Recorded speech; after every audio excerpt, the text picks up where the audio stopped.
What's going on, everybody? It's your boy, that Pens fan 412, and I'm coming back at you with another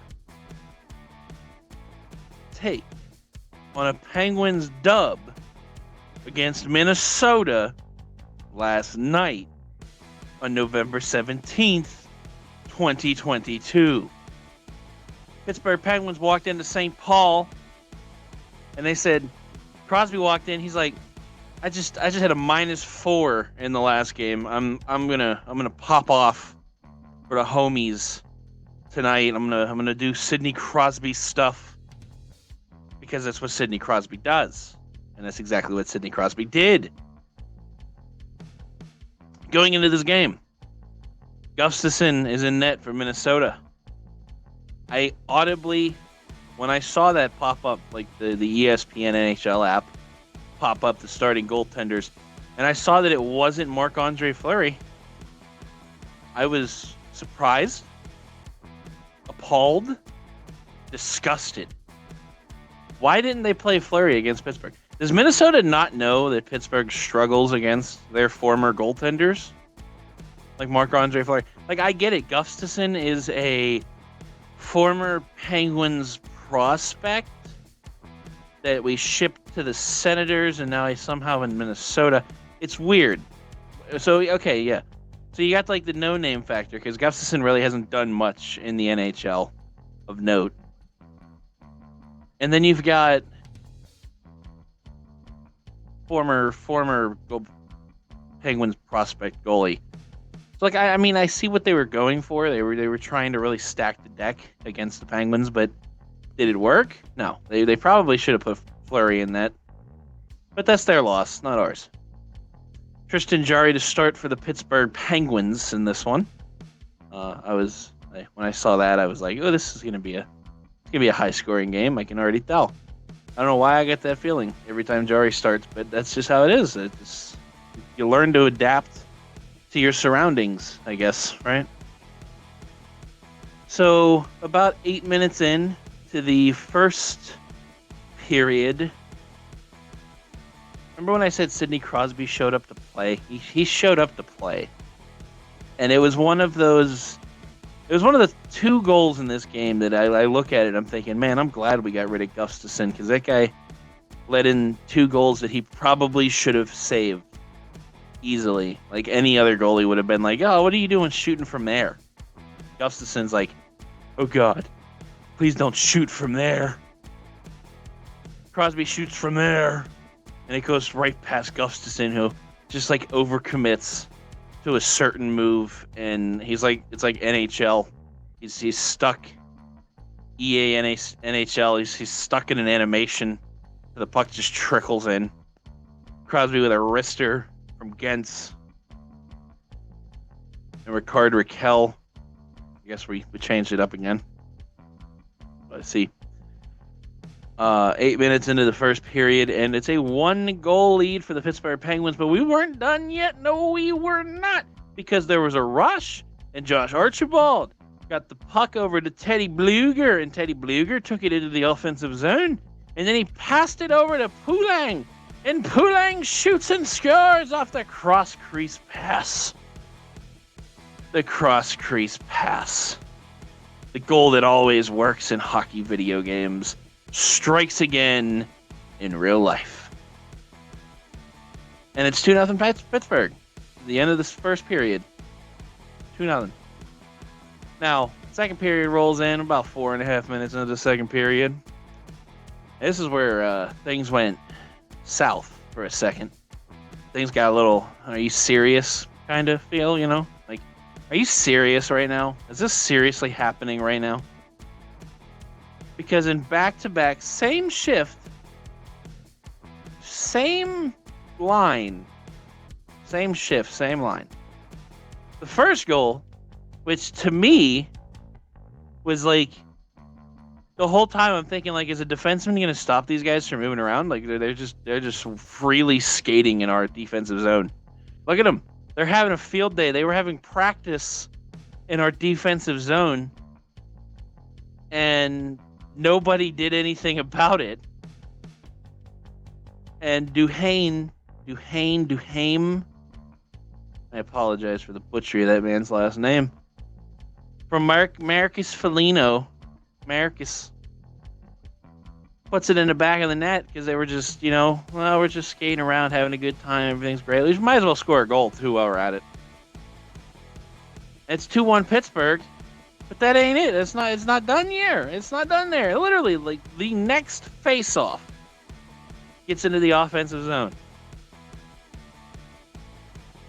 And Eriksson Ek just battling.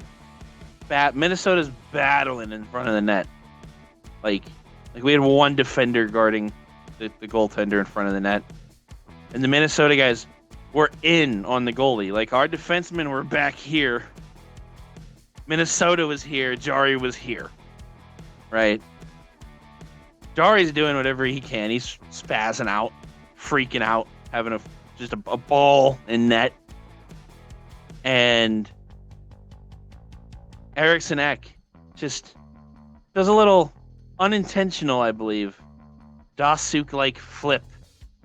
And the puck lands on Jari's numbers, and Jari's just panic falls backwards, incidentally putting the puck in the back of the net.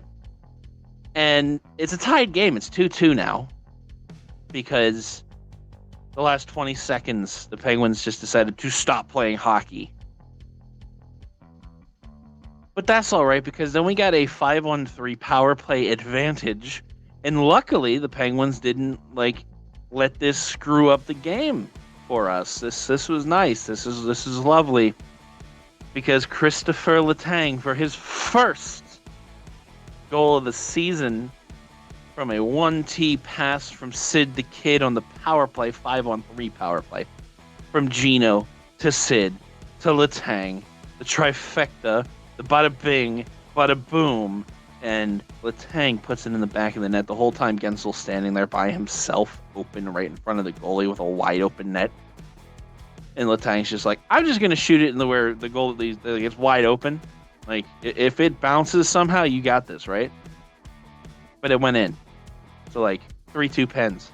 Let's go. Roll into the third period. And we're still on the power play when it happens. 5 minutes in, a little bit over, almost 6 minutes into the third period. Another power play advantage for the Pittsburgh Penguins, thankfully. Thank you, hockey gods. Thank you, Minnesota. Thank you for taking penalties. I appreciate that.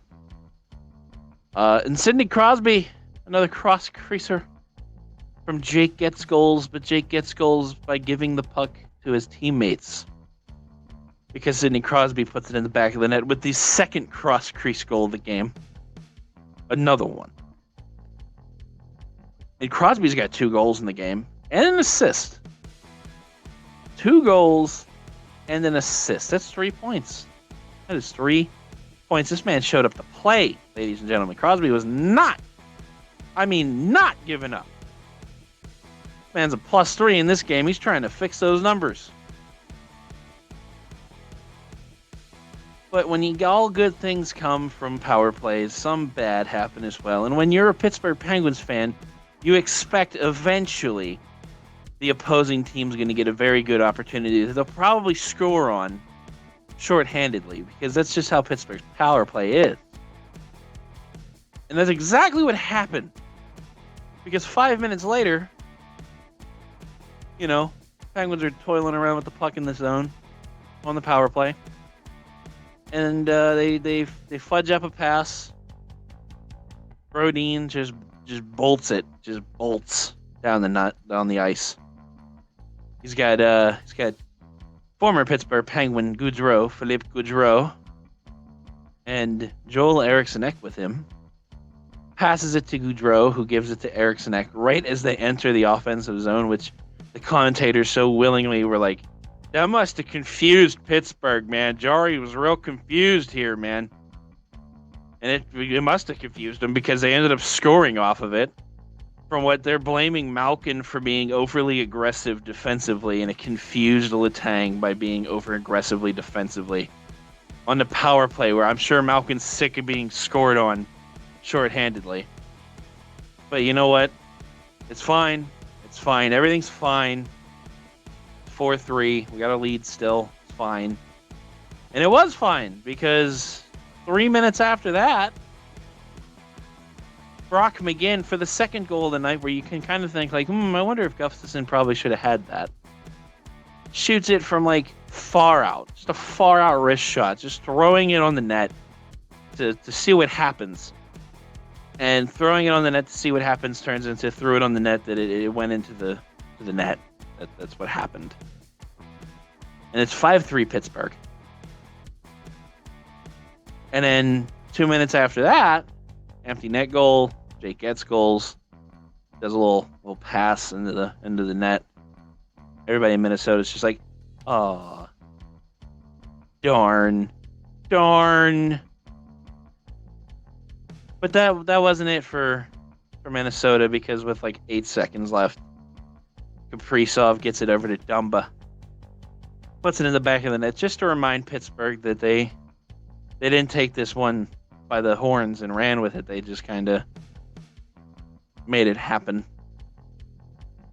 Fortunately, we were the team that outscored the other team, which is perfectly fine. Sidney Crosby had an assist on the Gensel's empty net goal, giving him 4 points, making him I think it's a +3 because of the shorty against her. Yeah, that happens, right? 3 stars of the game were Sidney Crosby, obviously, Christopher Letang, obviously, and Eriksson Ek, because he showed up for his team at least. So with a 6-4 victory, the Pittsburgh Penguins walk into St. Paul, Minnesota, and take a dub and 2 points with them over the Minnesota Wild. Shots on goal, 32 to Pittsburgh, 23 to Minnesota. Tristan Jarry had a 19-goal save victory. Face-offs were 57 to 42. There were 6 to 10 penalty minutes. And we actually did not hit as often as I started to become accustomed to. We actually were out hit by 4. They had 29 hits. We had 25. I expected them to have more hits because Marcus Foligno's big dude, big buff guy. He likes to hit people. Still the Foligno blood. Giveaways and takeaways were just about neck and neck. Well, that's it, everybody. This has been that Pens Fan 412 going over the Pittsburgh's victory, 6-4 victory over the Minnesota Wild last night on November 17th. If you like this video, give it a like. If you dislike this video, give it a dislike. I expect honesty from everyone. If you have any questions, comments, concerns, anything that might even be on your mind, put it in the comment section down below. And as always, I will see you in the next video. Thanks, everybody, and peace.